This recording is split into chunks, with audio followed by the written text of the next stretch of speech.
In a powerful display of economic patriotism, Canadians across the country are rallying behind the Buy Canadian movement, which has gained unprecedented momentum amid rising trade tensions with the United States. What began as a small wave of consumer activism has now transformed into a nationwide campaign, with social media platforms and grassroots communities driving the push, with nearly 85% of Canadians, PLD, saying they are actively choosing domestic products over imported ones, especially from the USA. The message is loud and clear.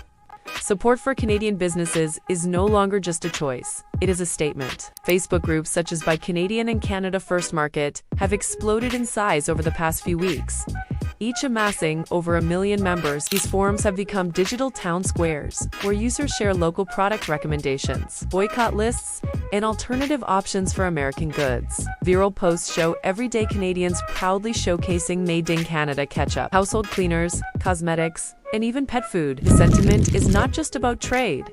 It is about national pride and economic sovereignty. In cities like Ottawa, Vancouver, and Saskatoon, local grocers and retailers have joined the movement. Many stores now feature prominent 100% Canadian signage, while others have quietly placed USA items in less visible corners. A grocer in Guelph shared that American apples and peanut butter brands were left untouched on the shelves, while their Canadian counterparts sold out within days at a Toronto farmers market.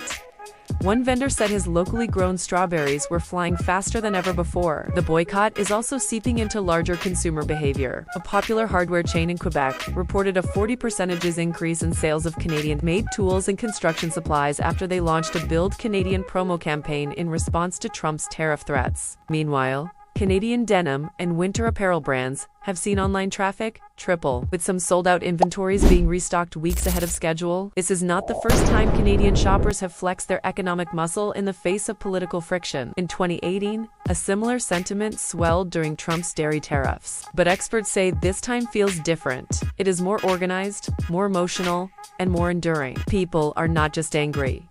One economic analyst said they are motivated, informed, and ready to vote with their wallets. The movement is also empowering local producers. From Prince Edward Island, potato farmers, to British Columbia, salmon fisheries, small and medium-sized businesses are seeing a rise in demand and interest. Some entrepreneurs are even pivoting their marketing strategies to spotlight their Canadian roots, tapping into the consumer mood. A soap company in Calgary went viral for releasing a maple leaf bar with the tagline, "Clean, Canadian, and Proud." However, the movement has not been without controversy. Some Canadian consumers feel pressured or guilt-tripped into buying local, even when domestic products are more expensive. O's worry about potential xenophobic overtones or damage to cross-border relationships. But for many, the argument is about fairness and reciprocity. We welcome American products here, but we expect respect in return, said a shopper interviewed in Winnipeg. Politicians and media figures have also weighed in. Several members of parliament have endorsed the campaign, framing it as a way to strengthen the national economy and protect jobs. Meanwhile,